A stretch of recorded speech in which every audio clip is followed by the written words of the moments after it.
வணக்கம் மக்களே. திண்டுக்கல் மாவட்ட மாற்றுத்திறனாளிகள் மற்றும் முதியோர்களுக்கு ஒரு முக்கியமான அறிவிப்பு. மாற்றுத்திறனாளிகள் மற்றும் முதியோர் நலத்திட்ட உதவி மையங்கள் திண்டுக்கல் மாவட்டத்தில் நடைபெற போகுதுங்க. இந்த நலத்திட்ட முகாம்களில் என்னென்ன மாதிரியான உதவிகள்லாம் வழங்க போகிறாங்க அப்படின்னு பார்க்கும்போது, மாற்றுத்திறனாளிகளுக்கான உதவி உபகரணங்கள், மாற்றுத்திறனாளிகள் அடையாள அட்டை, மாற்றுத்திறனாளிகள் தேசிய அடையாள அட்டை, கல்வி உதவித்தொகை, திருமண உதவித்தொகை, வீட்டுமனை பட்டா, அப்புறம் மாதாந்திர உதவித்தொகை, இப்படின்னு இன்னும் நிறையா சொல்லக்கூடிய உதவிகள்லாம் செய்ய போகிறாங்க.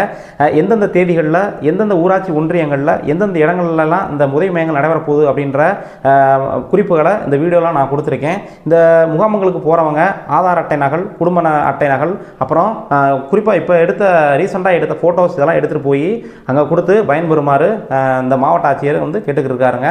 ஸோ இந்த வீடியோவை கண்டிப்பாக ஷேர் பண்ணுங்கள். இந்த வீடியோ பலருக்கு ரொம்ப உதவிகரமாக இருக்கும். நன்றி.